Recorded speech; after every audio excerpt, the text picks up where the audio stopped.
যশোর জেলার নাভারণ থানা নাকি এটা সারসা থানার অন্তর্গত গোগা ইউনিয়ন দারুস সালাম হাফিজিয়া নোরানীয় কওমি মাদ্রাসা 25তম তাফসীরুল কোরআন মাহফিলের সম্মানিত সভাপতি, এখানে উপস্থিত আছেন যশোরের কৃতি সন্তান, ইসলামিক চিন্তাবিদ, রাজনীতিবিদ, শ্রদ্ধাভাজন ব্যক্তিত্ব জনাব মাওলানা আজিজুর রহমান। আতালাল্লাহু উমরাহু ওয়া বারাকাল্লাহু ফি হায়াতি। বলেন আমিন। এই আপনারা কথা বলবেন, আমরা বসলেন কেন? যে যেখানে আছেন ওইভাবে থাকেন। 1 ঘন্টা মতো সময় পাচ্ছে আর আমার কানে কথা আসা লাগবে না। এ মাহফিলে এতক্ষণ যারা আলোচনা রাখলেন, আপনাদের পাশের জেলা খুলনার সন্তান মাওলানা রবিউল ইসলাম, সুরের জগতে আপনাদেরকে মাতিয়ে রেখেছিলেন যশোরের সন্তান বড় ভাই কবির বিন সামাদ, সম্মানিত উদ্বোধক যিনি আলহাজ মাওলানা গোলাম মোস্তফা। এরপরে এখানে উপস্থিত আছেন বিশেষ করে এই পাশের জেলার সন্তান, ইসলামিক চিন্তাবিদ, মুফাসসিরে কোরআন মাওলানা মনোয়ার হোসাইন মমিন, মাওলানা এনামুল হাসান বিন নূর, আমাদের যশোরের সন্তান। আমন্ত্রিত অতিথি যারা, বিশেষ করে জনাব আবু হাসান জহির, সভাপতি সারসা উপজেলা বাংলাদেশ জাতীয়তাবাদী দল, সাবেক এমপি জনাব মফিকুল হাসান তৃপ্তি এবং সাবেক দপ্তর সম্পাদক কেন্দ্রীয় কমিটি বাংলাদেশ জাতীয়তাবাদী দল। আরো অনেক মানুষের নাম দিয়েছেন আপনারা। এমনিতে রমজান মাস, ওদিকে 11টা থেকে 12:30 পর্যন্ত এক জায়গায় কথা বললাম, এরপরে আবার এখানে যদি 1 ঘন্টা 1.5 ঘন্টা বলা লাগবে। আমি তো রোজায় আছি, আমার কণ্ঠ যদি একবার পানি পিপাসা লেগে যায়, এই জন্য বেশি চিল্লাপাল্লা করা যাচ্ছে না। যতটুকু পারি খুব নিজেকে সেভ করে আস্তে আস্তে কথাগুলো বোঝানোর চেষ্টা চালাবো ইনশাআল্লাহ।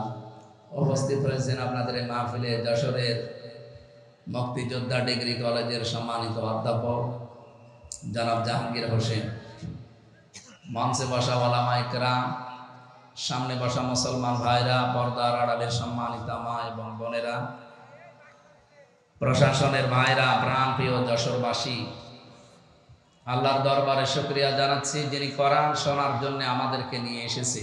বলেন আলহামদুলিল্লাহ। আল্লাহ রাব্বুল আলামিন বলেন, কিতাবুন আনজালনাহু ইলাইকা লিতুখরিজান নাসা মিনাজ-যুলুমাতি ইলান-নূর, ইলা আখিরি আয়াত। খুব ভালো করে শুনবেন, আমি গতানুগতিক কথা বলি না, চিন্তা ভাবনা করি, ওখান থেকে কোনো তথ্য থাকলে বের করি। এই কোন দিকে তাকিয়ে আছেন? ড্রোন দেখেননি এর আগে? মাহফিলের পরে 10 মিনিট সময় ওখানে দেব, 10 ড্রোন দেখে বাড়ি যাব। ড্রোন দেখে যদি কোরআন থুয়ে ওইদিকে তাকান, এই এলাকায় শাবনুরের বাড়ি না? না মানে এই সারসা থানায় বাড়ি। আমি জানি তো, উনি এখন অস্ট্রেলিয়া আছে। যদি এখন এই রাস্তা দিয়ে হেঁটে যায়, আপনি তো মনে হয় ওইদিকে ছুটবে। এই জন্য আমার কথাগুলো তো আমার মুখ দিয়ে বের হচ্ছে, অ্যাডভার্টাইজ হচ্ছে। কথা আসলে কার? খেয়াল করে শোনেন, দেখবেন মজা পাবেন। আল্লাহ পাক বলেন, এই একটা কিতাব আপনাকে আমি দিয়েছি, আপনার প্রতি এটা নাজিল করেছি এই কারণে, লিতুখরিজান নাসা মিনাজ-যুলুমাতি ইলান-নূর, আপনি মানুষদেরকে অন্ধকার থেকে বের করে নিয়ে আসবেন আলোর দিকে। ঠিক এরকম সেম কথা দিয়ে, এরকম ক্যাটাগরি দিয়ে আল্লাহ আরেকটা আয়াত নাজিল করেছেন সূরা নেসার 105 নম্বর আয়াত, ইন্না আনজালনা ইলাইকাল কিতাবা বিল হাক্কি লিতাহকুমা বাইনান নাস বিমা আরাকাল্লাহ, ইলা আখিরি আয়াত। আল্লাহ তাআলা বলেন, অবশ্যই আমি আপনার প্রতি কিতাব নাজিল করেছি। কেন? লিতাহকুমা বাইনান নাস, আপনি এইটা দিয়ে মানুষের ভেতরে ন্যায় বিচার করবেন। কিভাবে করবেন? বিমা আরাকাল্লাহ, যেভাবে আল্লাহ আপনাকে দেখিয়েছেন। দেখেন, 2টা আয়াতের প্যাটার্ন কিন্তু প্রায় একরকম। আগে বল, এই কি গো, এখানে এত আওয়াজ কানে আসলে তো আমি কথা ভুলে যাব। ভাই এখানে যারা আছেন একটু পিছিয়ে জানতে, একটু পিছান, জানতেন একটু পিছান স্যার, একটু পিছিয়ে নিলে ভালো হয়। একটু পিছিয়ে নিন তো ভাই। কি কি দেখবেন কি? হ্যাঁ, এমনি কথা শোনা যাচ্ছে না? বহু দূর থেকে তো এসেছেন কি দেখার জন্য? একটু কথাগুলো শোনেন, কি বলছি শোনেন ভাই, শোনা তো যাচ্ছে। রমজান মাস এমনিতেই, তারপরও এটা সর্বোত্তম ইবাদতের ভেতরে 1 নম্বরে আছে। আফদালুল ইবাদাতি তিলাওয়াতুল কোরআন, তার ভেতরে 1 নম্বরে না? নবীজি তো ফাজল শব্দ দিয়ে আরম্ভ করতে পারতেন, আফজল দিলেন কেন? পৃথিবীতে সবচাইতে বড় নেকির কাজ নফলের ভেতরে এর চাইতে উত্তম আল্লাহর কাছে আর নেই। এই জন্য আহলুল কোরআন হুম আহলুল্লাহি ওয়া খাসসাতু বলা হয়েছে। যারা কোরআনওয়ালা লোক এরা শুধু আল্লাহর পরিবারের লোক না, এরা নির্দিষ্ট এবং খাস ব্যক্তি। সেই কোরআনওয়ালা হওয়ার জন্য আজকের এই আয়োজন আমাদের, নাকি? আপনি আয়াতের দিকে একটু খেয়াল করে দেখেন, আল্লাহ 2টা আয়াত নাজিল করার মানে প্যাটার্নটা একরকমই ফিরায়। বললেন আমি আপনাকে কিতাব দিয়েছি, কি করবেন? আপনি মানুষকে অন্ধকার থেকে আলোর দিকে বের করবেন। দ্বিতীয় আয়াতে বললেন আপনাকে আমি কিতাব দিয়েছি কেন? মানুষের ভেতরে ন্যায় বিচার করবেন। কি বুঝলেন এখান থেকে? কোরআনে কারিম দিয়ে আমরা যারা এই যে এতক্ষণ 3-4 জন মিলে আমরা ডাকলাম আপনাদেরকে, অন্ধকারের পথ বিভিন্ন রকমের আছে, এই অন্ধকার থেকে আলোর পথ ইসলামের দিকে আহ্বান জানালাম। হ্যাঁ, এটা আহ্বান জানানো সম্ভব কোরআন দিয়ে এবং সহজ সরল। তামাম দুনিয়ায় অবস্থা হয়তো একরকম না, কিন্তু এটা এদিকে আসেন, এদিকে আসেন, এদিকে আসেন, এদিকে আসেন।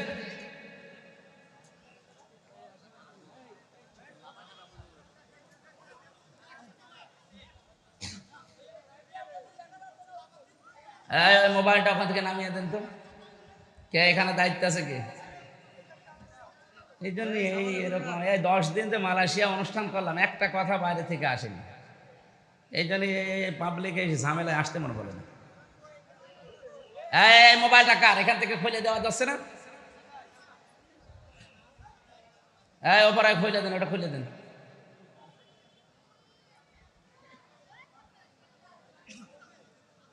যান, এখান থেকে বসেন।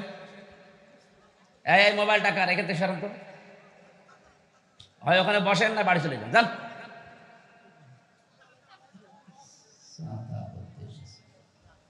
আবার এখানে দাঁড়িয়ে কি দেখেন আপনি?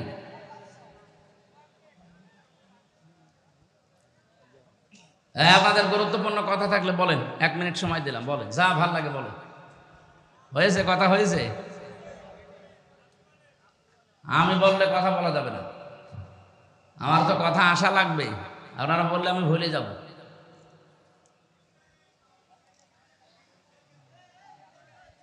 আমরা কোরআনে কারিম দিয়ে মানুষদেরকে অন্ধকারের ভেতর থেকে আলোর দিকে বের করার জন্য সারা পৃথিবীতে, বিশেষ করে মুসলমান যারা, তারা চেষ্টা চালাচ্ছে কম বেশি। কিন্তু লিতাহকুমা বাইনান নাস, কোরআন আপনার প্রতি আমি নাজিল করেছি এই জন্যে। কি জন্যে? মানুষের ভেতরে যেন আপনি ন্যায় বিচার করতে পারেন। এটা কিন্তু বাস্তবে এখনো সম্ভব হয়নি। কথা বলেন না কেন? রাসূলুল্লাহকে আল্লাহ যে 4 দফা কর্মসূচি দিয়েছিলেন, 2টা প্রথমে, 2টা শেষের দিকে, 4 জায়গায় আল্লাহ এই আয়াতটা, একই আয়াত ধরন পাল্টিয়ে শুধু শব্দ এলোমেলো করে নাজিল করেছেন। সূরা বাকারা 129 নম্বর আয়াত, সূরা বাকারার 151 নম্বর আয়াত, সূরা আলে ইমরানের 164 নম্বর আয়াত, সূরা জুমার 2 নম্বর আয়াত। আয়াতগুলোর কথা সব এক, খালি একটু শব্দ এলোমেলো আছে। আল্লাহ রাব্বুল আলামিন বলেন, ওয়াল্লাযী বাআসা ফিল উম্মিয়িনা রাসূলাম মিনহুম ইয়াতলু আলাইহিম আয়াতিহি ওয়া ইউযাক্কিহিম ওয়া ইউআল্লিমুহুমুল কিতাবা ওয়াল হিকমা ইলা আখিরি আয়াত। তিনি সে আল্লাহ যিনি তোমাদের কাছে উম্মীদের মধ্যে, নিরক্ষর মানুষদের মধ্যে একজন রাসূল পাঠিয়েছেন। কি করতেন তিনি? ইয়াতলু আলাইহিম আয়াতিহি, তোমাদের কাছে তিনি আল্লাহর আয়াতগুলো তেলাওয়াত করে শোনাতেন।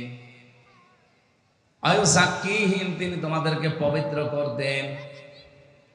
আল্লিমুহুমুল কিতাব, তিনি তোমাদেরকে কিতাবের শিক্ষা দিতেন। আল হিকমা, তিনি তোমাদেরকে হিকমত শেখাতেন। কথাগুলোর দিকে খেয়াল করে দেখবেন, যারা আলেম আছেন তাদেরকে বলছি। প্রথম নবীজিকে বললেন এতলু আলাইহিম আয়াতিহি, আল্লাহর আয়াত বলতে কি বলেন তো? কোরআন। আরো জোরে বলেন। আল্লিমুহুমুল কিতাব, কিতাব বলতে কি? একই কথা দুই জায়গায় দিলেন কেন? তাফসীর মাহফিলে আলেমরা আসবে এই কারণে, আর যারা সাধারণ মানুষ তারা আসবে এই কারণে, এটা যেন শুনে আপনারা সওয়াব পেয়ে বাড়ি চলে যান। আর ওনাদের জন্য এইটা না, ওনাদের জন্য চিন্তা ভাবনার খোরাকি আছে এখানে। আফালা ইয়াতাদাব্বারুন আল কোরআন, কি হয়েছে তোমাদের? কোরআন নিয়ে কেন চিন্তা ভাবনা করো না?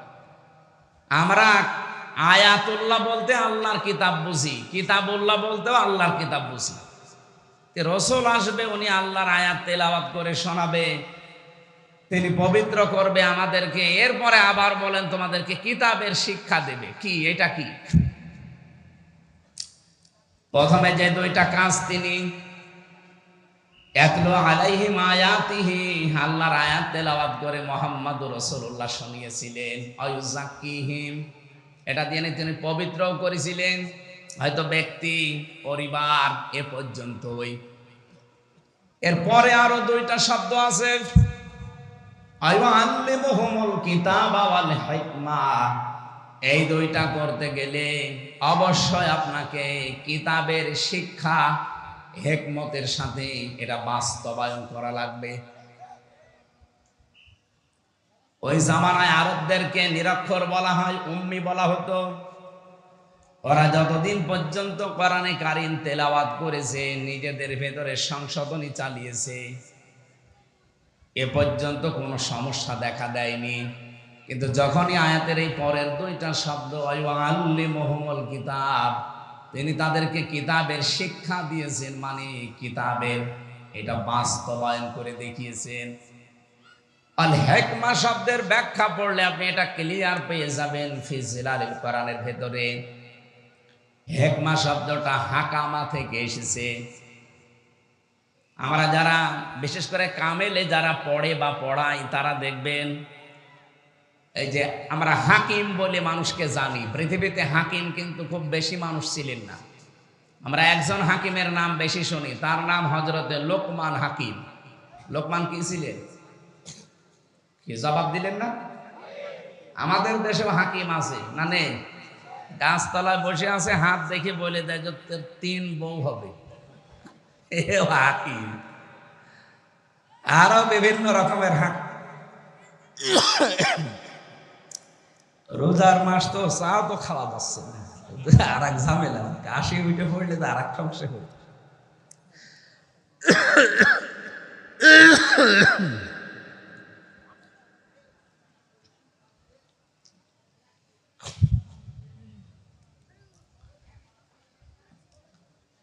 এক নম্বরে আমরা জানি উলামা, 2 নম্বরে জানি ফুকাহা, 3 নম্বরে জানি হুকামা। এই যে শব্দগুলোর ব্যাখ্যা আছে না?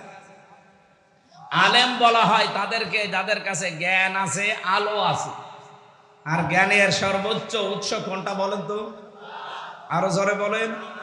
এই কিতাবের জ্ঞান যাদের আছে, কিতাবের আলো যাদের কাছে আছে, তারা আরবি ভাষায় কি? আলেম। আরো জোরে বলেন। ফুকাহা, ফকি থেকে, এর বহুবচন ফুকাহা। এটা কাদেরকে বলা হয়? এই পৃথিবীতে যেই মানুষগুলো কোরআনের গভীরে ঢুকে কিছু নিয়ে আসতে পারে, এদেরকে ফকি বলা হয়। 3 নম্বরে হুকামা, হাকিম। এটা কারা? কোরআনে কারিমের শুধু জ্ঞান না, শুধু এর ভেতরে ঢুকে তথ্যগুলো নিয়ে আসবে তা না, এখান থেকে এমন কিছু তথ্য পৃথিবীর মানুষকে জানাবে যা এর আগে অনেকেই জানাতে পারবে। হযরত লোকমান হাকিম, ওনার মতো কালো চেহারার মানুষ পৃথিবীতে আর 2 জন ছিল বলে আমরা পেয়েছি। একজন হযরতে মাহাজা রাদিয়াল্লাহু তাআলা আনহা, আর একজন হযরতে বেলাল রাদিয়াল্লাহু তাআলা আনহু। এই 2 জন মানুষ ছিল হযরতে লোকমান হাকিমের মতো এরকম কালো চেহারা আর এরকম ঠোঁট ঝোলা। এদের চেহারার যা বর্ণনা বলছি, হাড়ির তলা দেখেছেন না, তার চাইতেও কালো ছিল। এত কালো মানুষ, কিন্তু ভেতরের অবস্থা ছিল একেবারে ধবধবে সাদা ফর্সা। আমরা বাংলাদেশে কিছু ফর্সা মানুষ দেখি, ওপরে ফিটফাট, মাথার চুল থেকে পায়ের স্যান্ডেল পর্যন্ত পুরাটা সাদা, কিন্তু ভেতরে পুরাটা কালো, যেমন দরবেশ।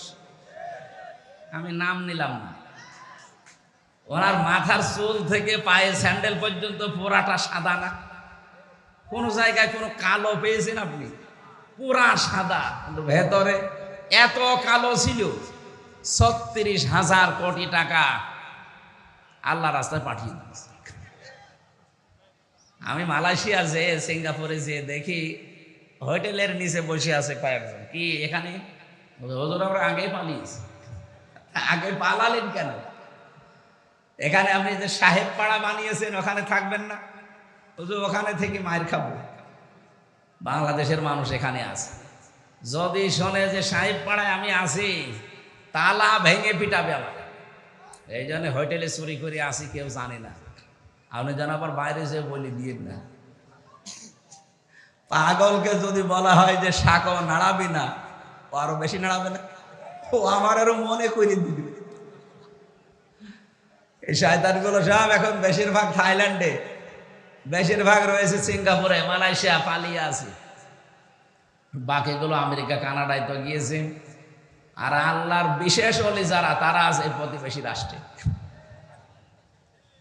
আমি বলছিলাম হযরতে বেলাল, হযরতে মাহজা, লোকমান হাকিম রহমতুল্লাহ আলাইহে, এই মানুষগুলো উপরে ছিল কালো, ভেতরে ছিল পুরা ধবধবে সাদা। আমাদের অন্তর ঠিক ওই রকম করা দরকার না? আর ওটা যদি 100 ভাগ করতে চান, তাহলে ওই আল্লিমুহুমুল কিতাব, এই যে হোকামা থেকে এসেছে, যেটা আপনাকে কিতাবের শিক্ষা ব্যবস্থা জারি করা লাগবে। আর এটার দায়িত্ব হামজার না, এটার দায়িত্ব ওই 300 এমপি যারা ছিল তাদের।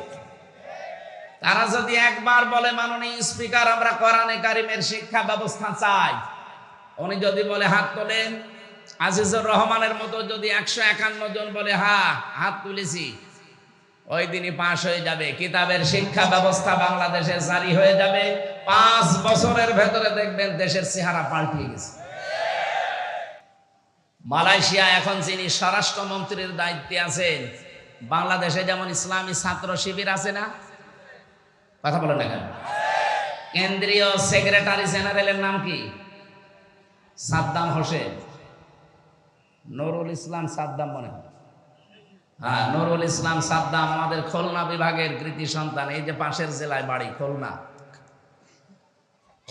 ওখানে যিনি স্বরাষ্ট্রমন্ত্রীর দায়িত্বে আছেন, উনি ওই দেশের ইসলামী ছাত্র শিবির, তার কেন্দ্রীয় সেক্রেটারি জেনারেল ছিলেন। সে আছে এখন দায়িত্বে। এত সৎ লোকটা, 10 দিন আমি ছিলাম, বিভিন্ন মানুষের মুখে শুনলাম যে মানুষ এত সৎ হতে পারে। আমরাও চাই ইসলামী ছাত্র শিবির শুধু মালয়েশিয়া না, ইসলামী ছাত্র শিবির শুধু তুরস্ক না, এটা যদি বাংলাদেশের যারা আছে এরাও এই কেন্দ্রীয় সেক্রেটারি, সভাপতি, এই মানুষগুলো যদি দায়িত্ব এই দেশে পায়, আর এরকম মানুষ যদি 151 জন তৈরি হয়, শিক্ষা ব্যবস্থায় আপনি এই কোরআন দেখবেন 100 মার্কের তৈরি হয়ে গেছে। মাত্র 5 বছর যেতে দেবেন, পুরাটা দেশ পাল্টিয়ে ফেলবে।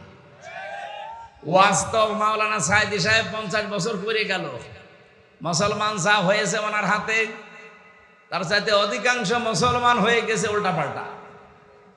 কিন্তু এটা যদি শিক্ষা ব্যবস্থায় আমরা নিয়ে যেতে পারি, এনাদের মতো 151 জন মানুষকে পাঠিয়ে, এটা যদি কেউ রাজনীতি মনে করেন, হ্যাঁ এইটাই আমাদের রাজনীতি, এটা যদি কেউ ধর্ম ব্যবসা মনে করেন, এইটাই আমার ধর্ম ব্যবসা, কারণ আমি চাই এটা যেন সংসদে যায়। এক কথা বলে না কেন? 5 বছর চলতে দেবেন। যার যা দুঃখের কথা বলছিলেন না, কত মানুষ 3 ভাগের 1 ভাগ না খেয়ে থাকে, পোশাক নেই, শিক্ষা নেই, কেন এগুলো থাকবে না কেন? মাত্র 18 বছরে, 2004 সাল থেকে আজকে 25, কয় বছর? 19 বছর না, 21 বছর। মাত্র 21 বছরের ব্যবধানে যদি মালয়েশিয়া দাঁড়িয়ে যেতে পারে, তারা তো আমাদের চাইতেও নিকৃষ্ট ছিল, নিকৃষ্ট পর্যায়ে ছিল, অথচ এখন তাকিয়ে দেখেন এই যশোরের কত মানুষ যে দেখি ওখানে চাকরি করছে। কেন? এখান থেকে টাকাগুলো পাচার করে ওই সমস্ত দেশে না পাঠিয়ে এই দেশে যদি কর্মসংস্থান তৈরি করে দিতেন, ওই দেশে যে রাস্তা ঝাড়ু দেওয়া লাগতো না, রুটি রুটি বানাচ্ছে, কাপড় চোপড় সেলাই করছে, পায়খানা সাফ করছে। কেন এগুলো করা লাগবে? কেন দরকার? ওই দেশের মানুষ এসে এই দেশে ওরা আমাদের রাস্তা ঝাড়ু দেবে। এক কথা বলো না কেন? এটা সম্ভব ছিল। ওরা 21 বছরে দাঁড়িয়ে গেছে, আর আমরা 54 বছরও দাঁড়াতে পারি না। একটাই কারণ, এইটা নেই। এটা নিয়ে যান। এই জন্য তো বারবার আহ্বান জানাচ্ছি আমরা যে এইটা নিয়ে যান। 15 বছর সময় দেওয়া লাগবে না। 5 বছরে যদি দেশটা মালয়েশিয়ার মতো করে দিতে না পারে, তাহলে আর জীবনে কোনোদিন বলবো না যে আমাদের ভোট দিই। এই জন্য কোরআন নাজিল করার আয়াতের প্যাটার্ন দেখেছেন আল্লাহ। 2টা আয়াতই প্রথম অংশ কিন্তু এক ছিল। কিতাবুন আনজালনাহু ইলাইকা এ পর্যন্ত এক, ইন্না আনজালনা ইলাইকাল কিতাব এ পর্যন্ত এক। এরপরে আল্লাহ দিয়েছেন দুই বিষয়, লিতুখরিজান নাস মিনাজ জুলুমাতি ইলান নূর। তোমরা মানুষদেরকে অন্ধকার থেকে আলোর পথ দেখাবে। এটা আমরা দেখাচ্ছি আজ 54 বছর। কিন্তু দ্বিতীয়টা যদি আমরা মানতে পারতাম, মালয়েশিয়ার মতো, সৌদি আরবের মতো, তুরস্কের মতো, আফগানিস্তানের মতো, লিতাহকুমা বাইনান নাস, এই কোরআন দিয়ে আমি বিচার ব্যবস্থা, ন্যায় বিচার কায়েম করব, তাহলে 13 বছর এটিএম আজহারুল ইসলামকে জেলখানায় পড়ে বসালেন। উনি অনেক আগেই বের হয়ে চলে আসতেন। এই কথা বলেন না কেন? ন্যায় বিচার নেই, এই জন্যই মাজলুম মানুষটা জেল খাটতেছে। বিচারপতি পালিয়েছে, মামলার বাদী পালিয়েছে, এমনকি সরকারও পালিয়েছে। যে বিচারপতি রায় দিয়েছিল সেও পালিয়েছে। তো উনি জেলে থাকবে কোন কারণে? আমরা চাই কোরআনে কারিমের লিতাহকুমা বাইনান নাস বিমা আরাকাল্লাহ, আল্লাহ যেভাবে আমাদের দেখিয়েছেন, আল্লাহর দেখানো পদ্ধতিতে বিচার ব্যবস্থা আমরা তৈরি করব। ওখানে কোনো অবিচার হবে না, সব জায়গায় প্রতিষ্ঠিত হবে তখন ন্যায় বিচার। কথা বলেন ঠিক কিনা? এটা কি দেখার আগ্রহ আছে? শুধু সামিয়ানার নিচে সব জায়গায় যেন আগ্রহ থাকে যে আমরা দেখতে চাই বিচার ব্যবস্থায় কোর্টের। আপনি যশোরের আদালতে যান, কোর্টের ইট পর্যন্ত টাকা চাই, টাকা দিয়ে যান। আমি প্রথম যখন 11 সালে জেলে গিয়েছিলাম, আমার জেল থেকে বের করার সময় পুলিশ, মানে আমি প্রথমে কারাগারে, আদালতে ছিলাম, এই যে থানা, বের হয়ে চলে আসছি, আমার বলছে টাকা দেন। টাকা পাবো কোথায়? না, আপনাকে যারা দেখতে এসেছিল আমরা জানি আপনাকে টাকা দিয়েছে। আরে শয়তানে তো ওই পর্যন্ত জানি। পরে আর কি, ওই সময় 11 সালে 10 টাকা দিলাম, তাও খুশি। এমন কোন দিক বিভাগ আছে বাংলাদেশে যেখানে এরকম টাকা চাই না? কথা বলে না কেন? প্রত্যেকটা একটা ফাইল এখান থেকে উপরে উঠতে চায় না টাকা ছাড়া। এই দৃশ্য আর সামনে আমরা দেখতে চাই না। এই জন্যই তো এত কিছু করা লাগছে। এই দৃশ্য যেন কেউ সামনে আর কেউ তৈরিও করতে না পারে, সজাগ থাকা লাগবে। নাই তো এই 2732 জন মানুষ জীবন দিয়ে গেল, 34,000 মানুষ এখনো পর্যন্ত হাসপাতালে কাতরাচ্ছে। তাদের সাথে বেঈমানি করা হবে না? আপনি আবু সাহেলের সামনে কি, আবু সাইদের সামনে কি জবাব দেবেন? মুগ্ধর সামনে কি জবাব দেবেন? যদি আবার চাঁদাবাজি শুরু হয়, আবার যদি ঘাট দখল শুরু হয়, তো কি জবাব দেবেন আপনি? জবাব যেন দিতে পারেন, সেই জন্য আমরা এমন পরিবেশ তৈরি করতে চাই আগামীতে কিয়ামত পর্যন্ত দেশে যেন কেউ ঘাট দখল করতে না পারে। কত মানুষ নীরবে কাঁদতেছে যে আমি 600 টাকা উপায় করে 300 টাকা চাঁদা দেওয়া লাগে। একটা কথা হইল? এই দৃশ্য বাংলাদেশ আর দেখতে চাই? তাহলে কি করা লাগবে? শুধু মানুষকে কোরআন দিয়ে ডেকে আলোর দিকে নিয়ে আসবো না। আমরা এই কিতাবের শিক্ষা, এই কিতাবের বিচার, এই কিতাবের অর্থনীতি সবগুলো প্রতিষ্ঠিত করে এই জমিনে দেখাতে চাই বিমা আরাকাল্লাহ, আল্লাহ যেভাবে আমাদেরকে দেখিয়েছেন। ওয়ালা তাকুল্লিল খাইনিনা খাসিমা, হে নবী আপনি খিয়ানতকারী যারা, তাদের পক্ষ নিয়ে বিতর্ক করবেন না। আজ বাংলাদেশে প্রমাণ হয়ে গেছে এই 54 বছরে কারা জাতির সাথে, নিজেদের সাথে খিয়ানত করেছে। এক কথা বলেন না কেন? যারা খিয়ানত করেছে আমরা তাদেরকে চিনি না? এই খেয়ানতকারীদের পক্ষ নিয়ে তারা ঝগড়া করেন আমাদের সাথে। আমার বিবেক আছে? এই জন্য আমরা চাচ্ছি আল্লাহ যেভাবে আমাদের দেখিয়েছেন, এটা আমরা বিচার ব্যবস্থায় ন্যায় বিচার কায়েম করার জন্য নিয়ে যাব গরু ছাগলের ভেতরে। কার ভেতরে? বাইনান নাস, মানুষের ভেতরে। আল্লাহ আমাদেরকে যেন কোরআনের দ্বারা এটার তৌফিক দান করেন, বলেন আমিন। নবীজি 4টা কাজ করেছিলেন। প্রথম নাম্বার, তিনি কোরআন তেলাওয়াত করে মানুষকে শোনাতেন, মানুষদেরকে পবিত্র করতেন, তার নফস, তার পরিবার, তার সমাজ, এভাবে তিনি চেষ্টা চালিয়েছিলেন। কিন্তু আল্লিমুহুমুল কিতাব, এটা যতদিন পর্যন্ত তিনি কায়েম করতে না পেরেছেন ততদিন সুদ বন্ধ হয়নি, ঘুষ বন্ধ হয়নি, সাদাবাজি ওই জামানায় ছিল ওইটাও বন্ধ হয়নি। কথা বলেন ঠিক কিনা? এই জন্য আমাদের উচিত হবে, যারা আজ বলেন আমরা নবীওয়ালা কাজ করি, না, আপনার নবীওয়ালা কাজ হচ্ছে না। এদিকে তাকান, নবী কি জন্ম থেকে নবী বলে কেউ বলতো যে আপনি নবী? কয় বছরে বলেন? বলেন 40 বছরে তখন যিনি নবী হলেন, কি পেয়ে নবী হয়েছিলেন?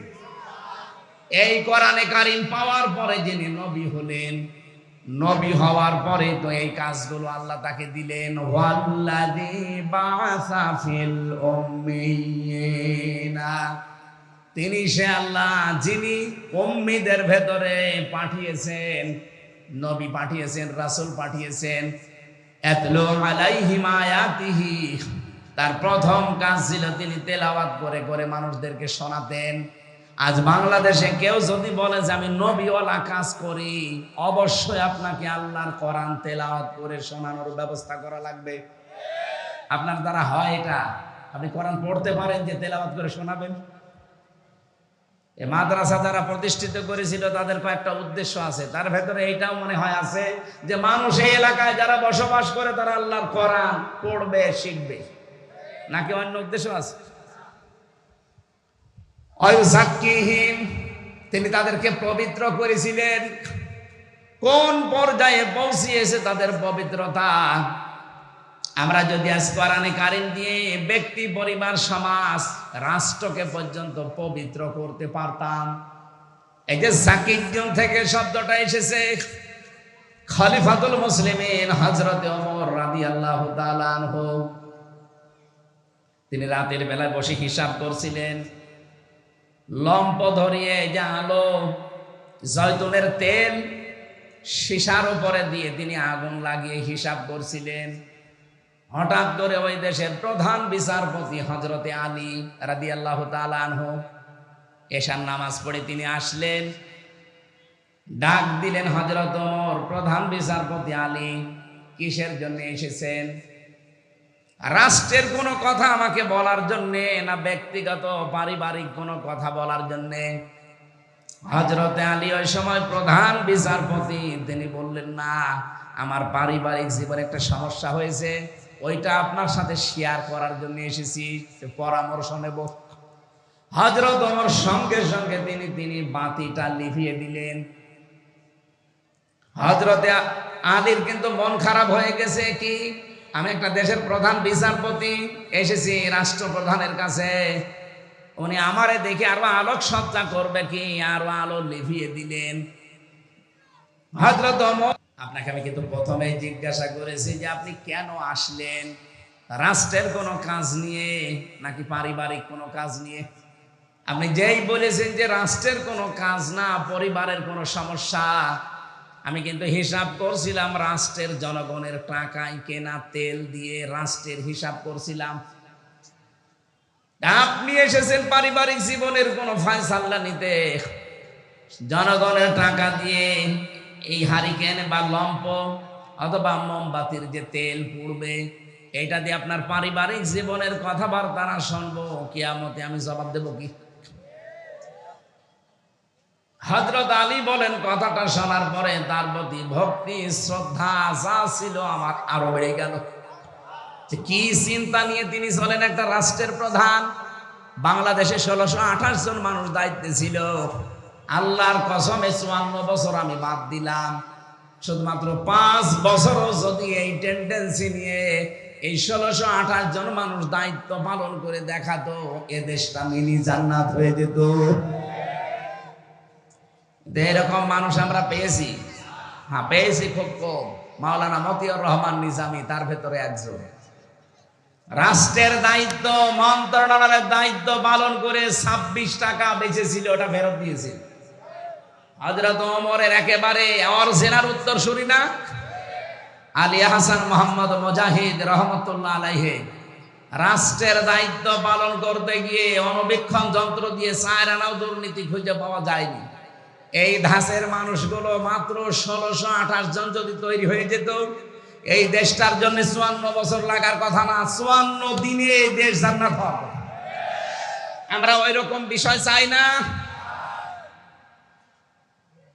এই জন্য আমার প্রথম এবং শেষ ফাইনাল কথা এইটাই, আপনাকে পবিত্র হওয়ার জন্যে কোরআনে কারিমের কাছে আসা লাগবে।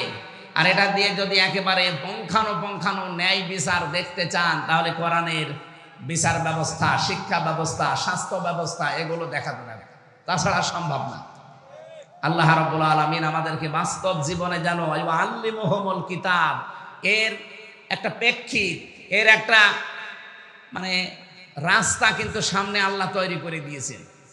এখন বাংলাদেশের মানুষ চাইলেই সম্ভব কিতাবের শিক্ষা ব্যবস্থার সামনে জারি করার ব্যবস্থা করা। খালি আতলু আলাইহিম আয়াতিহি ওয়া ইউযাক্কিহিম পর্যন্ত থাকলে হবে না, ওয়া ইউআল্লিমুহুমুল কিতাবা ওয়াল হিকমা, এই দুইটার সামনে এখন দেখানোর সময়। এরপরও যদি কারো ব্যর্থতার পরিচয় দেন, আগামী 100 বছরে আর আল্লাহ এই সুযোগ দেবে না। কথা বলে না কেন? আমরা চাই শিক্ষা থেকে শুরু করে যত বিভাগ আছে বাংলাদেশে, সব জায়গায় যেন আল্লাহর কোরআনের বিধান চালু হয়। বলেন আমিন। আমরা 6666টি আয়াত থেকে, যেহেতু রমজান মাস, এই কেন্দ্রিক একটা আয়াত পড়েছি, সূরা আলে ইমরান 185 নম্বর আয়াত। খুব খেয়াল করে শুনবেন, নিজের জীবনে যদি মেলাতে পারেন এই মাহফিল সাকসেস হবে। আর যদি বলেন এসেছি সুর শোনার জন্য, শুনে চলে গেলাম, যান আপনি আগে চলে যান, আমি একটা টান দিয়ে দিই, টান শুনে চলে যান নাকি। আল্লাহ রাব্বুল আলামিন বলেন, কুল্লু নাফসিন যায়িকাতুল মাউত ওয়া ইন্নামা তুওয়াফাউনা উজুরাকুম ইয়াওমাল কিয়ামাহ। অবশ্যই প্রত্যেকটি জীব মৃত্যুর স্বাদ গ্রহণ করবে। কিয়ামতের ময়দানে প্রতিটি মানুষকে আমি আল্লাহ তার পারিশ্রমিক পরিপূর্ণ করে দেব। হযরতে আবু দারদার জীবনী পড়ছিলাম, তিনি বলেন আয়াতটা পড়লে আমার কেমন যেন একটা অজানা ভয় চলে আসতো, যে কিয়ামতের দিন আল্লাহ নাকি আমাকে পরিপূর্ণভাবে আমার উজরত দিয়ে দেবে। আমার সবচাইতে বেশি ভয় হয় আমি যা কামাই করেছি সব যদি আল্লাহ আমারে দিয়ে দেয়, আমার তো টানা সম্ভব না। দুনিয়ায় বাবার বোঝা সন্তান বহন করতে পারে, সন্তানের বোঝা বাবা বহন করতে পারে। আল্লাহ পাক বলেন, ওয়ালা তাজিরু ওয়াজিরাতু বিজরা উখরা। কিয়ামতের ওই ময়দানে কেউ কারো বোঝা বহন করবে না। এজন্য পৃথিবীতে যে যতটুকু পাপ করছেন, ওই পাপটা আল্লাহ কিয়ামতের দিন বোঝা আকারে আপনার পিঠের উপরে তুলে দেবে। বাদে খাসিরাল্লাযীনা কাযযাবু বিলিকাইল্লাহ হাত্তা ইযা জাতুহুমুস সাআতু বাগতাতান ক্বালু ইয়া হাসরাতানা আলা মা ফাররাতনা ফিহা। সূরা আনামের 30 নম্বর আয়াতে আছে, অবশ্যই ওই মানুষগুলো ক্ষতিগ্রস্ত হয়ে গেছে, হবে না। কদ খসিরা মাজির সিগা, অবশ্যই ক্ষতিগ্রস্ত হয়ে গেছে, সর্বনাশ হয়ে গেছে ওই মানুষগুলোর জন্যে। কিয়ামতের দিন আল্লাহর সাথে যে সাক্ষাৎ হবে, আল্লাহর সামনে যে জবাব দেওয়া লাগবে, উনি যে পরিপূর্ণভাবে আপনাকে পারিশ্রমিক দিয়ে দেবে, এটা যারা বিশ্বাস করে না। হাত্তা ইযা জাতুহুমুস সাআহ, হঠাৎ করে যখন তাদের সামনে মরণ চলে আসে। এখানে সাআতুনের অর্থ দুইটা। এখানে আলেম যারা আছেন সাআতুনের অর্থ ভালো করে মিলাবেন দুইটা। 1 নম্বরে সাআতুন মানে মৃত্যু, 2 নম্বরে সাআতুন মানে কিয়ামত। হ্যাঁ, এটা মরণ হতে পারে, কিয়ামত হতে পারে। মরণের পরে বা কিয়ামতের পরে ময়দানে মাহশারে এই মানুষগুলোর সামনে যখন আমল নামাটা আল্লাহর সামনে তুলে ধরবার পাপের বোঝাটা, হঠাৎ ওই মানুষগুলো আল্লাহকে বলবে, ক্বালু ইয়া হাসরাতানা,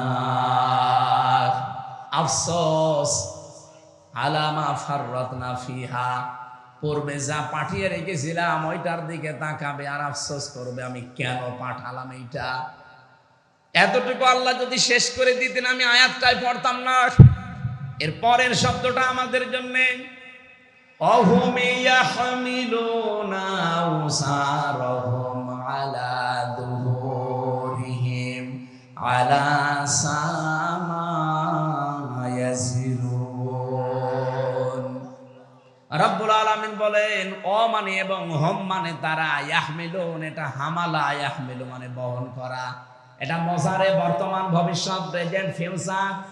ঝাড়ের বহু বচন ঝাড়, জুহুর মানে পিঠ, হোম মানে তাদের। আল্লাহ বলেন কিয়ামতের ওই কঠিন ময়দানে যখন তার পিঠের ওপরে তার পাপের বোঝা সমূহ চাপিয়ে দেব, এদিকে খেয়াল করে। আল্লাহ কিন্তু ঝাড় দেননি, আও ঝাড় দিয়েছেন। প্রশ্ন আসতে পারে আমি এখন 33 বছর বয়সের মালিক, কত আমার এই 33 বছর বয়সে আমি যত অপরাধ করেছি, একটা বান্ডিল বেঁধে বোঝা আকারে আমার পেটের ওপরে তুলে দিলে এটা ঝাড় হয় 1 বছর। দাও ঝাড় দিলেন কেন? তাফসিরে মাযহারি মুফাসসির লিখেছেন আও ঝাড়ের ব্যাখ্যায়, আমি হয়তো 33 বছরে মারা গেলাম, কিন্তু এমন এমন কাজ আমি দুনিয়ায় জারি করে গেলাম যেটা গোনায়ে জারিয়া। আমরা অনেকেই মনে করি সাদগায়ে জারিয়া আছে, গোনায়ে জারিয়াও আছে। কথা বলে না কেন? এই মাদ্রাসা যিনি কায়েম করেছিলেন তিনি সাদগায়ে জারিয়া তৈরি করে দিলেন। এর পাশাপাশি কেউ যদি একটা সিনেমা হল তৈরি করে দেয়, সে কি সাদগায়ে জারিয়া না গোনায়ে জারিয়া? বলেন বলেন। এই লোকটা কিয়ামত পর্যন্ত এই মাদ্রাসার কারণে ওনার যে সওয়াবের নেকির বোঝাটা দিন যত যাবে এ বোঝা একটা একটা করে বাড়তেই থাকবে। পাশে যে লোকটা সিনেমা হল বানিয়েছে, যে লোকটা সুদের কারবার তৈরি করে চলে গেছে, ওটা যতদিন পর্যন্ত ওই সুদী ব্যাংক, ওই সিনেমা, ওই অত্যাচারী জুলুম নির্যাতনের ওই দলটা যতদিন থাকবে, ও হয়তো নেই কিন্তু ওই দলের লোকজন আছে। কথা বলে না কেন? ওর সিনেমা হল আছে, ওর সুদী ব্যাংক আছে। ও মরে গেছে কতদিন আগে, ওর বোঝা তো পাপের একটা হওয়ার কথা, কিন্তু কিয়ামতের দিন ও যখন উঠবে লক্ষ লক্ষ পাপের বোঝা, আল্লাহ পাক বলেন একটার পরে একটা চাপাতেই থাকবো। এর নাম ইয়াহমিলুন। শুধু এখন না, বর্তমান ভবিষ্যৎ, ভবিষ্যৎ বলতে কিয়ামত পর্যন্ত। এই জন্য আমার এই 33 বয়সে আমি এমন কিছু কথা, এমন কিছু কাজ, এমন কোনো কিছু আঞ্জাম যেন দিয়ে না যায়। আমার একটা বোঝাই তো আমি পারি না, এখন আবার বোঝার পরে বোঝা তৈরি হতে আছে। আল্লাহ রাব্বুল আলামিন বলেন কিয়ামতের দিন যখন এই লোকটা বোঝা বহন করে নিয়ে যাবে, একটার পরে একটা চাপাতে থাকবো, আলা সামা ইয়াজিরুন, ফেরেশতারা দেখে বলবে কত নিকৃষ্ট বোঝা এই লোকটা বহন করে নিয়ে যাচ্ছে। বলেন নাউজুবিল্লাহ। আজকে হয়তো একজনকে হত্যা করে রাস্তা দিয়ে গেলে আপনাকে মানুষ খুনি বলে তাড়া দেবে, ধর্ষণ করে গেলে ধর্ষক বলে তাড়া দেবে। এখন কি এমনকি বাংলাদেশে এখন যে পজিশন, ধর্ষণ করে যদি আপনি জেলে যান আর আপনার পক্ষে যদি কোনো উকিলও দাঁড়ায়, জনগণ সে উকিলকেও পিটিয়ে মেরে ফেলবে। হ্যাঁ, এই যে আয়শা, আয়শা নাকি না, আসিয়া, এই মেয়েটাকে যারা ধর্ষণ করেছিল, ওই ধর্ষকদের পক্ষে যে উকিল দাঁড়িয়েছে, ওই উকিল পর্যন্ত পিটানি খেয়েছে। এই লোকটা ধর্ষক, আপনি ওর পক্ষে দাঁড়ালেন কেন? ওকালতি করার জন্য। এই জন্য উকিলও মার খায়। কিয়ামতের দিন আপনি পাপের বোঝা বহন করে যখন নিয়ে যাবেন, ধর্ষককে দেখলে মানুষ ধর ধর, ধর্ষক যাচ্ছে যেমন তাড়া দেয়, খুনিকে দেখলে খুনি যাচ্ছে ধর তাড়া দেয়, চোর দেখলে চোর যাচ্ছে ধর তাড়া দেয়। ছিনতাইকারী দেখলে বলে ছিনতাইকারী যাচ্ছে, ধর, তাড়া দেয়। কিয়ামতের দিন ফেরেশতারা বলবে, ধর, পাপের বোঝা নিয়ে যাচ্ছে। আপনি নিজের সাথে এবার মিলান তো, আপনারে আমার 33 বছরে আমি মিলালাম, মাওলানা আজিজুর রহমান ওনার 60 বছরে মিলাক, জাহাঙ্গীর হোসেন ওনার 60 বছরে মিলাক। কিয়ামতের দিন আমরা যা করেছি কিন্তু আল্লাহ আমার পিঠের উপরে তুলে দেবে। যাই করেন, পাপের বোঝা যদি আল্লাহ তুলে দেয়, ফেরেশতারা যদি বলে, দেখ কত নিকৃষ্ট বোঝা হামজা বহন করে নিয়ে যাচ্ছে, ওই সময়ের যে লজ্জা আমি কার কাছে দেব বলেন? লজ্জা যেন না লাগে সেই সময় এখনই।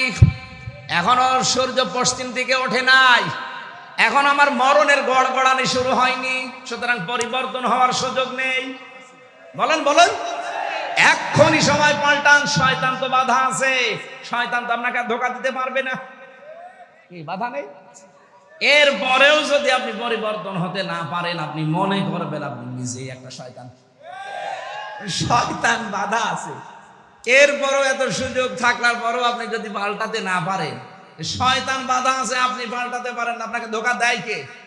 তার মানে আপনি নিজে একটা শয়তান। কথা বলে না কেন? আপনার থেকে তো এখন আমার মনে হয় আশ্রয় চাওয়া লাগবে। আমরা আউযু বিল্লাহি মিনাশ শাইতানির রাজিম বলি, এখন বলা লাগবে আউযু বিল্লাহি মিনাজ যশর তো বলা যাচ্ছে না। এই জন্য আমরা এই মুহূর্তে সিদ্ধান্ত নেওয়া লাগবে, কিয়ামতের দিন আল্লাহ প্রত্যেককে তার উজুরত যা করেছে লোকটা একেবারে পঙ্খানো দেবে, কোনো কম বেশি নেই।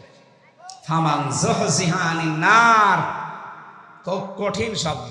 আমি ব্যাখ্যায় পড়তে গিয়ে আমি নিজে আশ্চর্য হয়ে গেছি, এর আগে আমি এভাবে বুঝিনি। ফামান যুহজিহা, আল্লাহ রাব্বুল আলামিন বলেন যেই লোকটাকে বাঁচিয়ে দেওয়া হবে, যুহজিহা আনিন নার, জাহান্নামের আগুন থেকে বাঁচানো হয়েছে না বাঁচানো হবে? বলেন বলেন। তার মানে পরীক্ষা আমাদের সবার সামনে আছে। ফামান যুহজিহা আনিন নার, যে লোকটাকে জাহান্নামের আগুন থেকে বাঁচানো হবে, ওয়া উদখিলাল জান্নাতা ফাকাদ ফাজ, এবং যাকে জাহান্নামে প্রবেশ করানো হবে না করানো হয়েছে? করানো হবে। যেই লোকটাকে জাহান্নামের আগুন থেকে বাঁচানো হবে, জান্নাতে প্রবেশ করানো হবে, ফাকাদ ফাজ, সেই লোকটা সফল। তাহলে সফলতার মানদণ্ড এই দুনিয়া না, সফলতার মানদণ্ড হচ্ছে কিয়ামতের ময়দানে যাকে আল্লাহ জাহান্নাম থেকে মুক্ত করে জান্নাতি বলে ঘোষণা দিয়ে দেবে। দ্বিতীয় ব্যাখ্যা কি? এটা তো আখিরাতের ব্যাখ্যা গেল, দ্বিতীয় ব্যাখ্যা কি? আর একটা ব্যাখ্যা আছে ফি জিলালিল কোরআনে, মুফাসসির লিখেছেন দুনিয়ার জীবনে আল্লাহ যাকে জাহান্নামের কাজগুলো আস্তে আস্তে ছেড়ে দেওয়ার তৌফিক দেয়, আর জান্নাতের কাজগুলো আস্তে আস্তে করার মতো সুযোগ দেয়, ফাকাদ ফাজ, সেই লোকটার জীবনও সফল। আপনি এবার ভাবেন, রমজানের আগে যেমন ছিলেন রমজানে অবশ্যই তেমন নেই, পাল্টিয়েছেন কিছু। বাকি 11 মাস যদি এভাবে পাল্টিয়ে পাল্টিয়ে আপনার জীবন শেষ করতে পারেন, আপনি মনে করবেন আপনার জীবনকে আমার আল্লাহ ফাকাদ ফাজ, সফলতার দ্বার প্রান্তে পৌঁছিয়ে দিচ্ছে। আর যদি মনে করেন না, আগে 2টা বিড়ি খাতাম, এখন রোজার পরে 4টা করে খাচ্ছি, তাহলে মনে করবেন আমি জান্নাতের থেকে আস্তে আস্তে জাহান্নামের দিকে এগিয়ে যাচ্ছি।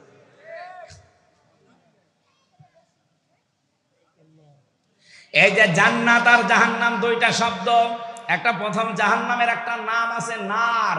জাহান্নামের নাম কি? এই জাহান্নামের নার, আগুন, এটা পুরাটাই যেহেতু আমার আল্লাহ আগুন দিয়ে জ্বালিয়ে রেখেছেন, এই জাহান্নামে আল্লাহ দেবেন কাদের? এই জায়গায় একটা প্রশ্ন আছে। রব্বুল আলামিন জানিয়েছেন, ফাম ওয়া বুরসাতিল জাহিমু লিমাইয়ারা ফাআম্মা মান তাগা ওয়া আসারাল হায়াতাদ দুনিয়া ফাইন্নাল জাহিমা হিয়াল মাআওয়া। বলেন আল্লাহু আকবার। রব্বুল আলামিন বলেন জাহান্নামকে সেদিন দৃশ্যমান করা হবে, তোমাদের সামনে নিয়ে আসা হবে। পৃথিবীতে যারা সীমা লঙ্ঘন করেছে এই মানুষকে আর দুনিয়ার জীবনকে যারা এসার করেছে, প্রাধান্য দিয়েছে, অগ্রাধিকার দিয়েছে, এই দুইটা গুণ যাদের দুনিয়াতে ছিল তাদের এই জাহান্নামে দেওয়া হবে, আর জাহান্নাম হবে তাদের আশ্রয় স্থল। বলেন নাউজুবিল্লাহ। সূরা নাবার ভেতরে পেয়েছি ইন্না জাহান্নামা কানাত মিরসাদা লিত্তাগিনা মাআবা লাবিসিনা ফিহা আহকাবা। অবশ্যই জাহান্নাম একটা গোপন ফাঁদ, এটা একটা ঘাঁটি। এই ঘাঁটিতে আল্লাহ কাদেরকে দেবেন? লিত্তাগিনা মাআবা, পৃথিবীতে যারা সীমা লঙ্ঘন করেছে আর যারা অস্বীকার করেছে। নবীজি বললেন কুল্লু উম্মতি ইয়াদখুলুনাল জান্নাহ, আমার প্রতিটি উম্মত নারী হোক আর পুরুষ হোক প্রত্যেকে জান্নাতে যাবে। ইল্লা মান আবা, শুধু যারা আবা তাদেরকে জান্নাত আল্লাহ দেবেন না। সাহাবী বললেন হে রাসূল আবা কারা? কিলা ইয়া রাসূলুল্লাহ মান হুম মান ইয়া আবা, আবা কি জিনিস? নবীজি বললেন মানা তাআনি দাখালাল জান্নাহ ওয়া মান আসানি দাখালান নার ফাকাদ আবা। হাদিসের শেষ অংশের ব্যাখ্যা হচ্ছে এটা, এই পৃথিবীতে যেই লোকটা আল্লাহর রাসূলের আনুগত্য করে চলবে এই লোকটা নবীজির সাথে জান্নাতে থাকবে। যারা আল্লাহর রাসূলের আনুগত্য করে চলে না, তার নিয়ম নীতি দেখে চলে না, এই মানুষগুলো ওই আবা। আর আবা যারা অস্বীকারী যারা, এই মানুষগুলো জাহান্নামী। বলেন নাউজুবিল্লাহ। আমাদের শিক্ষা এখান থেকে আমরা আবার আবা হয়ে যাচ্ছে না তো। কুল্লু উম্মতি ইয়াদখুলুনাল জান্নাহ, নবীজির প্রতিটি উম্মতি জান্নাতে যাবে শুধু আবা ছাড়া। আর জাহান্নামে যাওয়ার যে গুণগুলো শুনলাম তার ভেতরে অন্যতম একটা গুণ, তারা আবা হবে। আবা মানে অস্বীকারী। কি অস্বীকার করে? সত্যকে সত্য জানার পরেও যারা অস্বীকার করে এই মানুষগুলো হচ্ছে নবীজির ভাষায় আবা। আর জাহান্নামের বর্ণনা দিতে গিয়ে আমার আল্লাহ এটাই জানিয়েছেন লিত্তাগিনা মাআবা। পৃথিবীতে যেই মানুষগুলো সীমা লঙ্ঘন করেছে আল্লাহর, দুনিয়াতে যারা অস্বীকার করেছে আল্লাহর বিধানকে, লাবিসিনা ফিহা আহকাবা, চিরস্থায়ী ভাবে এই মানুষগুলো জাহান্নামের এই ঘাটির ভেতরে পচতে থাকবে। ও যশোরবাসী, যে জাহান্নামে যাওয়ার এখানে আমরা দুইটা গুণ কিন্তু পেয়েছি অলরেডি। নারী হোক আর পুরুষ হোক, আমরা তো যা দেখতে পাই অধিকাংশ আমরা এই দুই গুণের ভেতরে আছি। এক নম্বরে আমরা সীমা লঙ্ঘন করছি খুব বেশি। এই রমজানুল মোবারক অনেকের সীমা লঙ্ঘন থামেনি। প্রতিটি জিনিসের একটা বর্ডার আছে। এই যে যশোরের বেনাপোল বর্ডার না, এই বর্ডার পার হতে হলে আপনাকে অবশ্যই পাসপোর্ট এবং ভিসা থাকা লাগবে। এমনি পার হয়ে যান, বিএসএফ গুলি করে মেরে ফেলবে। আল্লাহ পাক বলেন আমার একটা বর্ডার আছে। আমার বর্ডার বাংলাদেশে প্রায় বর্ডার আছে 22টা। এই তার ভেতরে বেনাপোল একটা, আর আল্লাহর বর্ডার 23টা। কয়টা? 8টা। না না, আল্লাহর বর্ডার একটা কে বলেছে আপনাকে? আল্লাহর বর্ডার 500টা। এই কোরআনে আল্লাহ বর্ডার দিয়েছেন 500। কয়শো? রমজানুল মোবারকে আমার আল্লাহর বর্ডার কি? শুধু না খেয়ে থাকলে যদি আপনার রোজা হয়ে যেত। আমি যে হাদিস পড়েছিলাম এবার আলেমদেরকে বলছি, নবীজি কিন্তু আসিয়ামু আজিজি বিহি দেখবি দিয়েছেন কি? আসসাওমুলি ওয়া আনা আজিজি বিহি। সিয়াম আর সাওমের ভেতর পার্থক্য কি? সিয়াম হচ্ছে ধারাবাহিক, কন্টিনিউ, একটার পর একটা আসবে। আর সাওম কিন্তু শুধুমাত্র ধারাবাহিক ভাবে আসবে না, এটা পালন করে আপনাকে হক আদায় করে ওই মানে যেতে হবে। এই জন্য অন্যান্য নবীর উম্মতদের উপরে সিয়াম ফরজ ছিল। কি ছিল? আমার এই কথাটা সবাই হয়তো বুঝবেন না, এখানে বোঝার মতো কিছু মানুষ আছে, তাদের জন্য এটা আলাদা বলছি। সিয়াম আর সাওম এক জিনিস না। পৃথিবীতে যত নবীর উম্মত ছিল তাদের উপরে সাওম ফরজ ছিল না সিয়াম? বলেন বলেন। কুতিবা আলাইকুমুস সিয়াম, তোমাদের উপরে রোজা ফরজ করে দিলাম, লিখে দিলাম। কামা কুতিবা আলাল্লাযীনা মিন ক্বাবলিকুম, তোমাদের পূর্বে যারা ছিল তাদের উপরে এই সিয়াম কি ছিল? বলেন বলেন। এটা যেহেতু কন্টিনিউ আসে, ধারাবাহিক, একটার পর একটা চলে আসতে থাকে, আপনি দেখবেন অন্যান্য নবীর উম্মতদের সিয়ামের সাথে আমাদের সিয়ামের মিল নেই। কি? ইহুদিরা মুসা নবীর উম্মত বলে যারা দাবি করে, ওরা এই পৃথিবীর এখন সবচাইতে বড় নিকৃষ্ট জাতি। ওরা মানুষকে ধোঁকা দিয়ে বোকা বানিয়ে দুনিয়া থেকে বিদায় করে দিচ্ছে। ফিলিস্তিনে যুদ্ধবিরতির নাম দিয়ে মুসলমান শিশুদেরকে, নারীদেরকে ঘরের ভেতরে ঢুকিয়ে বোম বাস্টিং করে দুনিয়া থেকে বিদায় করে দিচ্ছে। এদের মতো ধোঁকাবাজ, এদের মতো অপকর্মকারী পৃথিবীতে আর নেই। এই পৃথিবীর যত বড় বড় অপকর্ম সব মূল হোতা ইহুদিরা। আপনি দেখেন, সে ওদের জন্মে থেকে শুরু হয়েছে। এই যে বিড়ি, যদিও যশোরে বড়ি কথা বলা ঠিক না, সব তো এখানেই হয়। এ পাশে হয় না নাভারণে? নাভারণ না বেনাপোলে হয় জানো? এই যে বিড়ি, এটার দ্বারা যে কত রকমের ক্ষতি হয়, কমপক্ষে 5টা ক্ষতি তো আপনার শরীরের হয়। তার ভেতরে একটা আপনার কলিজা নষ্ট হয়ে যায়। এটা মানেন তো নাকি? বিজ্ঞান দ্বারা প্রমাণিত পৃথিবীতে একটাই মাত্র খাবার, যে খাবার বিক্রি করার আগে তার গায়ে লিখে দেওয়া লাগে যে এটা নিষিদ্ধ। নাম কি? বিড়ির আগে লেখা নেই, সতর্ক বার্তা লেখা নেই, যেটা খেলে কি হয়? ক্যান্সার।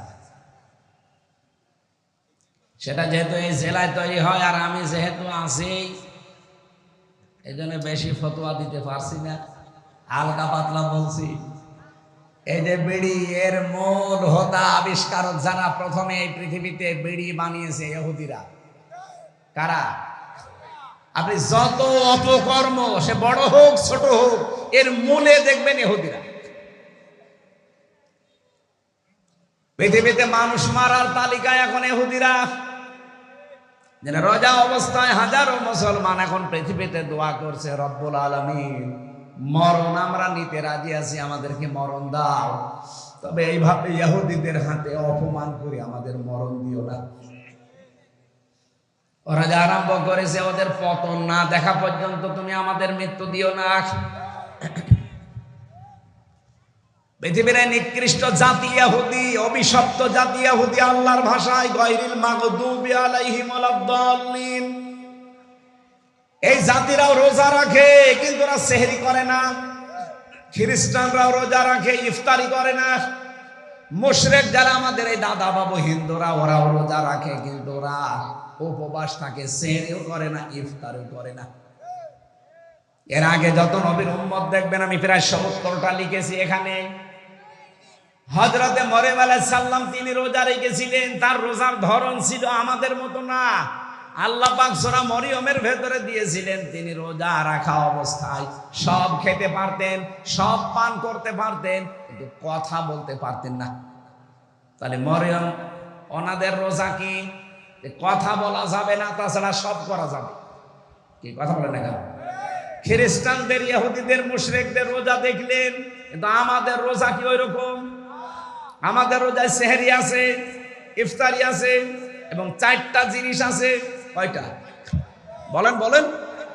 এই জন্য এর নাম সিয়াম না, এর নাম সাওম। নবীজির হাদিস, এটা হাদিসে কুদসি, আস-সাওমু লি, রোজা আমার জন্য, ওয়া আনা আজিজি বিহি ওয়া আনা উজজা বিহি, আমি নিজে পুরস্কার দেব অথবা আমি নিজেই তার পুরস্কার হয়ে যাব। তাহলে সাওমের কয়টা ব্যাখ্যা বলছি আমি? 4টা। 1 নম্বরে খাবার থেকে, 2 নম্বরে পানীয় থেকে, 3 নম্বরে স্ত্রী সহবাস থেকে, 4 নম্বরে হারাম যত কাজ আছে সব কাজ থেকে আপনাকে বিরত থেকে আল্লাহকে দেখানো লাগবে, এর নাম রোজা। অন্যান্য নবীর উম্মতের উপরে কি ফরজ ছিল? সিয়াম। বলেন বলেন। আমাদের উপরে রোজা। সিয়াম তো দিয়েছে, সিয়ামকে পরিপূর্ণতায় নিয়ে যেতে হলে অন্য নবীর উম্মতের মতো আপনি খাবার খাবেন, কথা বলবেন না, রোজা হবে? হবে না। মরিয়ম আলাইহিস সালাম শুধু কথা বন্ধ, খাবার খেতেন, পানি খেতেন, রোজা হয়ে যেত। আমাদের এরকম নেই। আমাদের রোজা হচ্ছে, রোজা থাকবেন কিন্তু এই 4টা জিনিস থেকে আপনি বিরত থাকবে। এ রোজা কাঙ্ক্ষিত মানের পর্যায়ে পৌঁছাবে। আল্লাহ রাব্বুল আলামিন জাহান্নামের যে আগুন আছে এখান থেকে বাঁচিয়ে রায়্যান নামক একটা দরজা দিয়ে এমন জান্নাতে প্রবেশ করাবে, যেখানে প্রবেশ করা হয়ে গেলে আল্লাহ তালাবদ্ধ করে দেবে, অন্য কাউকে আর ঢুকতে দেবে না। সুতরাং রায়্যান নামে এই দরজাটা আমরা, প্রশ্ন পরে দিন,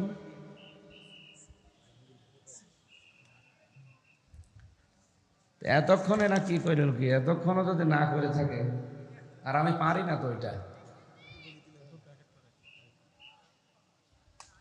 আয়াত কি এখন শেষ করবো না, এই পর্যন্ত থাকবে? হ্যাঁ, শেষ করে দেবো। বলতে তো আমিও চাই আমার হায়াতুদ দুনিয়া ইল্লা মাতাউল গুরুর আছে। আমিও বলতে চাচ্ছি যে চিঠি দিচ্ছে বারবার, কি করব?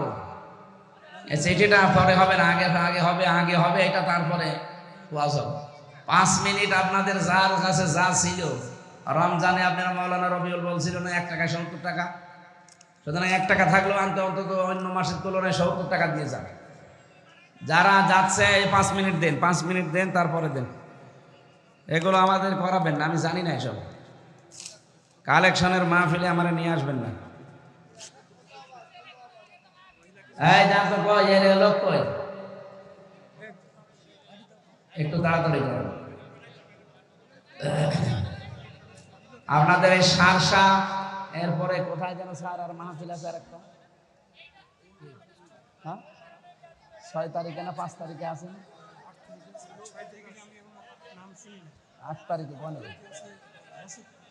সারসা আছে, বসতপুর সারসা, এখানে 8 তারিখে একটা মাহফিল আছে স্যারের, আমরা ওখানে থাকবো। আসলে আলোচনার ভেতর ডিস্টার্ব হয়ে গেল। আমি তো গতানুগতিক কথা বলছি, আমি গবেষণা করে কথা বলি। কথা বলতে বলতে তো ভুলে যাচ্ছি, কিভাবে বলবো? আপনি এখানে এসে বলেন, আমি শুনি। জীবনে আপনি সিয়ামের আর সাওমের ব্যাখ্যা শুনেছেন? আজকে শুনলেন প্রথম। আমাদের কথা বোঝাতে হলে একেবারে নিস্তব্ধ পরিবেশ দেওয়া লাগে। আর টাকা আনলেন, টাকা তোলেন, কালেকশন করেন। মাদ্রাসার মাহফিল নিয়েছেন কেন? অন্য হুজুর নিয়ে আসবেন যারা কালেকশন করতে পারে। এই আপনারা ওঠেন কেন? হ্যাঁ ভাই, 5 মিনিট যখন চাচ্ছি, যাক, কি করা যায়।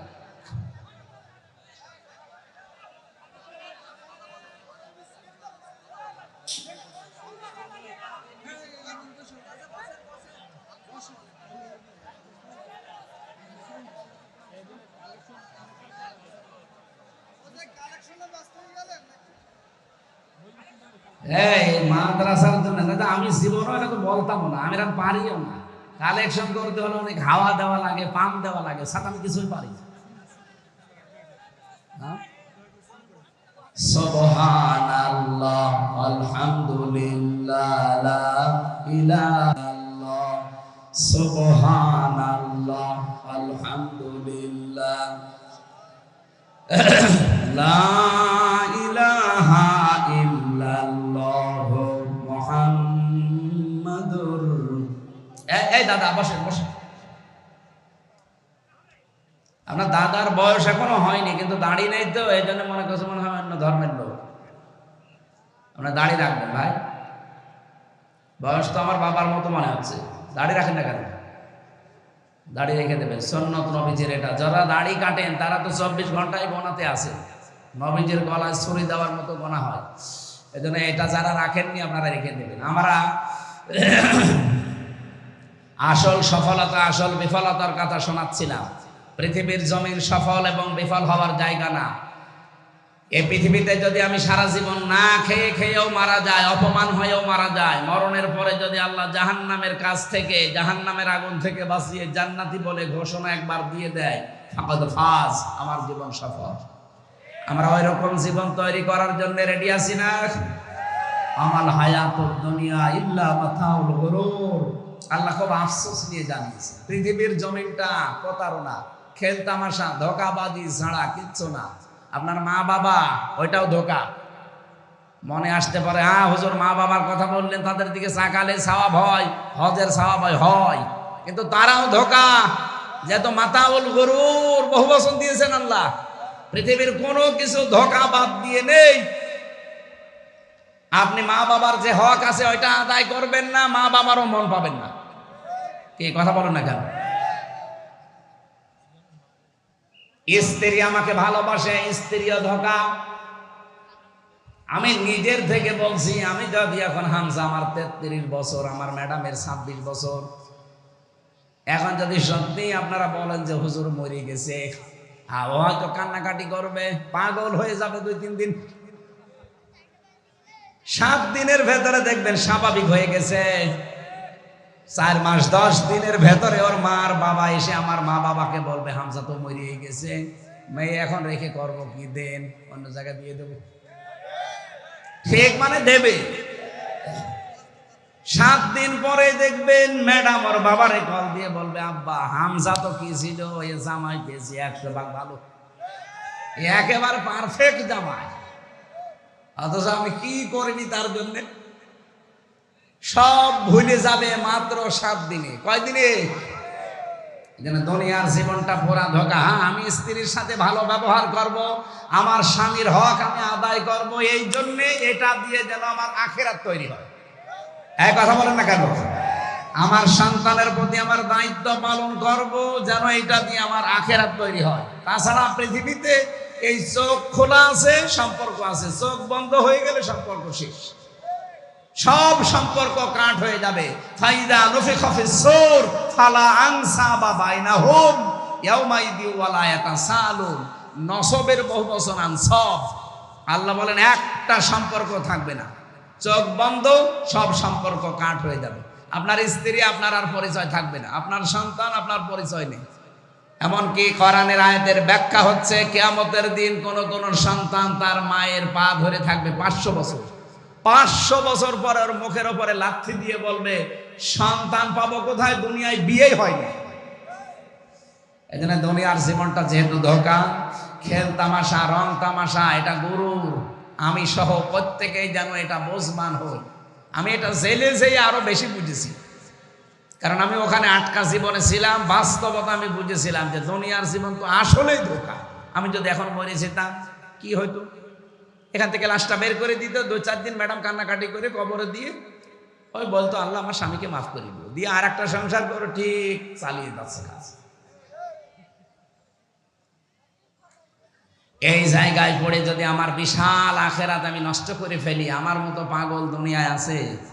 এই জন্য পাগলামি করা যাবে না। রমজানুল মোবারক সংযমী হওয়ার মাস, যেহেতু আমরা অনেকে সংযম অলরেডি হয়ে গেছি, আর সামনে আরো বেশি সংযম হওয়ার চেষ্টা চালাবো। আর রোজায় থেকে তো 2 ঘন্টা প্রায় 30 মিনিট, ওখানে 1 ঘন্টা 15 মিনিট, এখানে 1 ঘন্টা 15 মিনিট, এই 2 ঘন্টা 30 মিনিট আমার গলা শুকিয়ে যাচ্ছে। আগামীতে আবার আসবো যখন রমজানের পরে, আবার মাহফিল আছে রমজানের পরে, স্যারের এখানে আছে, বসতপুরে আছে, ওখানে কথা বলবো ইনশাআল্লাহ। আল্লাহুম্মা আমিন। লা ইলাহা ইল্লা আনতা সুবহানাকা ইন্নী কুনতু মিনাজ জালিমিন।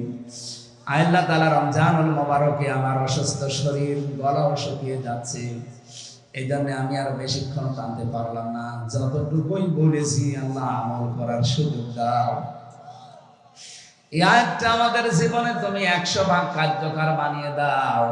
কিয়ামতের দিন যেন এই আয়াতটা আমাদের পক্ষে সাক্ষী দিয়ে জান্নাতে পৌঁছিয়ে দেয়। ফামানে যুহজিহা আনিন নার ওয়া উদখিলাল জান্নাতা ফাকাদ ফাজ।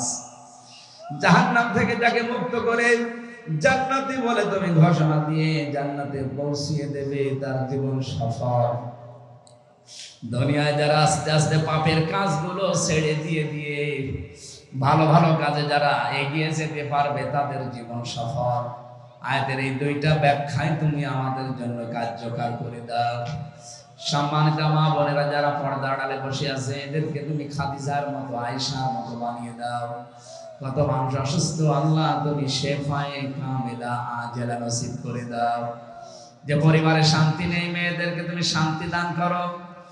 যারা অসুস্থ, অনেকে এমন রোগ আছে মানুষের কাছে বলা যায় না, আল্লাহ আমাদের রোগগুলো তুমি শেফা দিয়ে দাও। সন্তান আদি যাদের দিয়েছো আল্লাহ মানুষের মতো মানুষ বানাও। দুনিয়ার জীবনের সফর শেষ করলে তারা যেন দোয়া করে রব্বির হামহুমা কামা রব্বায়ানি মাহফিলের সম্মানিত সভাপতি, প্রধান অতিথি, বিশেষ অতিথি, যত মানুষ এখানে এসেছে সবাইকে তোমার কাছে দিয়ে গেলাম, ওমরের মতো বানিয়ে দাও। এই গগা এলাকায় মাটির নিচে যত মানুষ ঘুমিয়ে আছে কোরআনের ইজ্জতে মাফ করে দাও। আল্লাহ তাআলা কখন কার কাছে আজরাইল এসে যায় জানি না, যখনই আসবে জীবনে একবার হলেও যেন বলতে পারি লা ইলাহা ইল্লাল্লাহু মুহাম্মাদুর রাসূলুল্লাহ। আসসালামু আলাইকুম।